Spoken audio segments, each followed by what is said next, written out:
consistent and stick to it. And this is our goal, this is our desire. We hope that that will be done. And simultaneously, we think that the forces of terror and the forces of violence, the forces of radicalism have to be kept at bay. They should not be allowed to strengthen themselves. They should not be allowed to fire rockets and missiles on innocent civilians while hiding behind civilians. These are practical and principled concerns that we have, and I enjoy the fact that we had the opportunity to discuss them once again in Jerusalem, as I have with you in earlier times. I also want to take this opportunity, Mr. Secretary, and publicly say that I was impressed and deeply appreciative of the way that you handled the question of the Palmer Commission in difficult times. It is something that we thought was done with great decency and great wisdom. So I thank you for that as well. Welcome to Jerusalem. Thank you, Mr. Prime Minister, for your very kind welcome and hospitality. It's always a great pleasure and privilege for me to continue to work with you. And thank you very much for all your support you have been given to me. I'm also very pleased to visit Israel just at the start of my second term as a Secretary General. You can count on me as a Secretary General in working together for peace and stability in this region.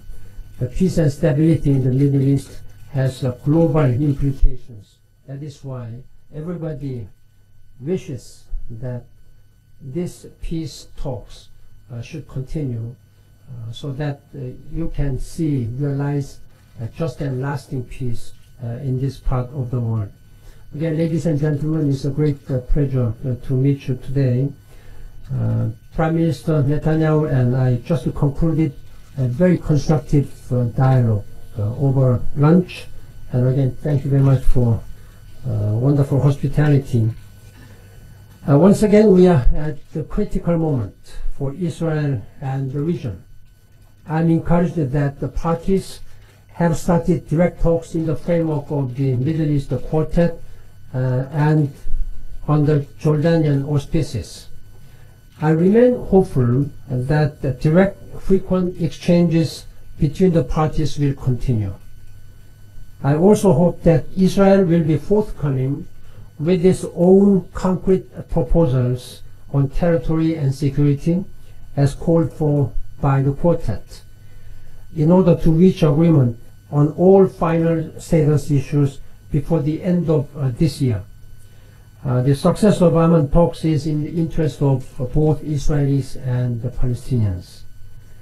I commend the Prime Minister Netanyahu, his commitment to a two-state solution. This is the moment to display further leadership to ensure that negotiations continue. As you are re-elected as a leader of the Likud party, and you are going to continue another term, as I'm beginning second term of the United Nations Secretary General. It's a good opportunity. You have an absolute consensus in your case. We were close, but not that close. Good opportunity for us to work together to continue for Middle East peace process. A credible political horizon is imperative for the emergence of a Palestinian state living in peace and security side by side with Israel. The consequences of inaction would be grave for either side. Now is also the time for both sides to take steps that build trust and confidence. I discussed with the Prime Minister meaningful ways to sustain these nascent talks. I also strongly urge the government of Israel to act in a constructive spirit and offer goodwill gestures which will help create a positive dynamics.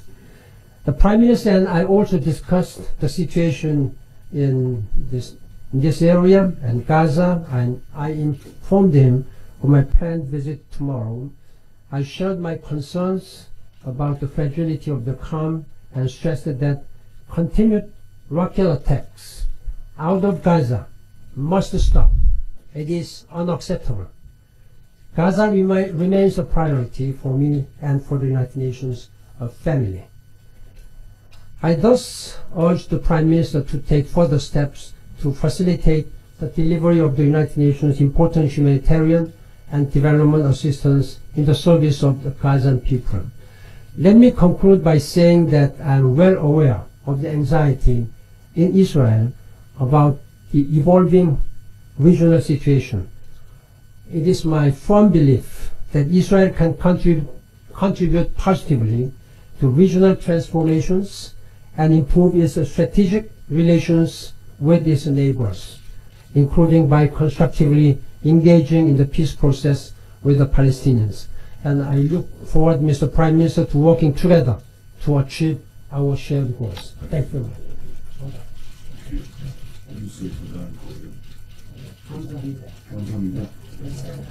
I'm studying Chinese, I'm going to go study Korean. The first question goes to the Israeli press, Mr. Nachmias from Nana Eser. Thank you. The first question is to the Secretary General, Mr. Ban Ki-moon. Mr. Secretary General, are you worried about the possibility that Israel will attack Iran? And the second one, another question in Hebrew on internal issues to the Prime Minister Netanyahu. אדוני ראש הממשלה, ברשותך שתי שאלות. המועמד השני לראשות הליכוד שהפסיד, משה פייגלין, קיבל בירושלים קרוב ל-40% ואמר שהוא רואה בכך הישג. האם זוהי עדות להקצנה בתנועה שלך, תנועת הליכוד?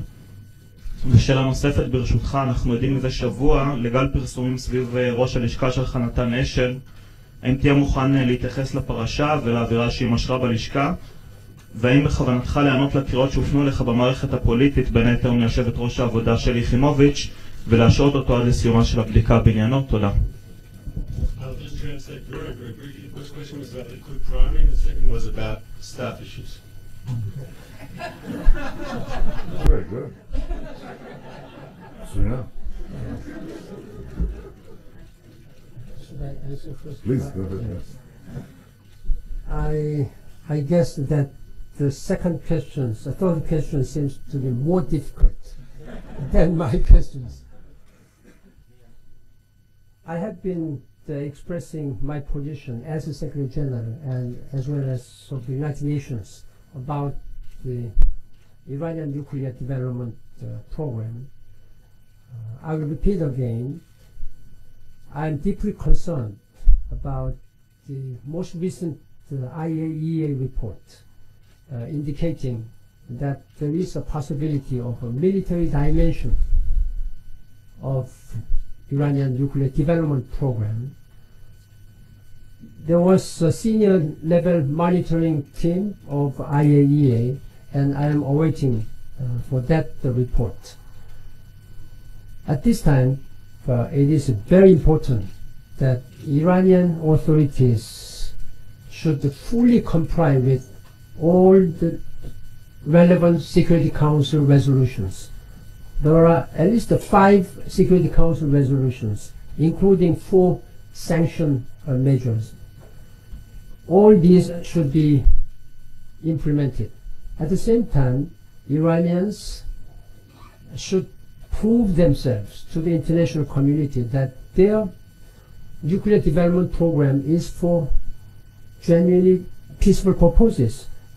It is their responsibility to convince the international community. I believe they have not yet done so. I made it quite clear this to Iranian authorities. I would again urge at this time E3+3 and Iran should be engaged in dialogue. These all pending issues should be resolved peaceful way through dialogue. There is no alternatives to the peaceful resolution of this issue. Thank you. נשאלה השאלה האם הליכוד זז, והתשובה היא כן, הוא זז. אם לשפוט לפי התוצאה שקיבלתי, אז הוא זז באופן משמעותי. בבחירות הקודמות קיבלתי 70 ומשהו אחוז, ועכשיו קיבלתי 76%.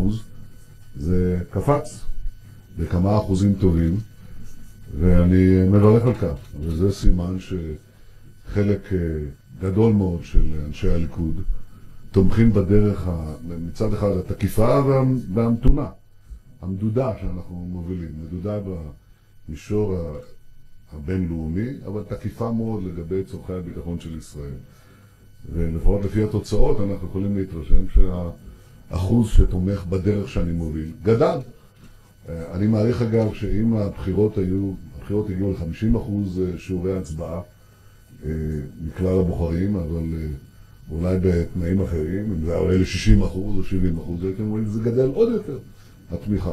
בכל אופן, אם הייתה תזוזה בליכוד, היא הייתה תזוזה לדרך שבה אני מוביל אותו. אגב, זה לא דבר בלתי משמעותי, גם משום שהשיעור ההצבעה הזה של 60,000 מצביעים קרה ביום שהייתה הדחה של האח הגדול, עם 44% צפייה. לבוא ולהתייצב בכל זאת במסה אנושית כזאת גדולה ולתת את התמיכה הזאת לי ולחבריי בדרך שבה אנחנו מובילים, זה דבר שאני חושב שכן מסמן את התזוזה לכיוון הנכון והאחראי למדינת ישראל. אני גזרתי על עצמי בנושא של הבדיקה שמתרחשת בלשכתי כלל פשוט, שפשוט נמתין בסבלנות עד סיום הבדיקה. אני לא מתכוון להתייחס מעבר לכך, פשוט להמתין בסבלנות. זה הדבר הנכון וגם האנושי לעשות בעת הזאת. Just briefly say the Prime Minister said he thanked the Likud voters to come and vote in the primary yesterday, even though there was Big Brother on television and it was a big effort to come and vote. That his path was the path that received a majority. On the staff issues, he said clearly... I said the majority. The majority that voted for me increased by several percentage points since the last election. So if there's been movement, it's been movement in the positive, what I consider is the positive direction, my direction. CBS, Pamela Falk. Thank you very much, Mr. Prime Minister, Mr. Secretary General. Pamela Falk from CBS News at the UN. Mr.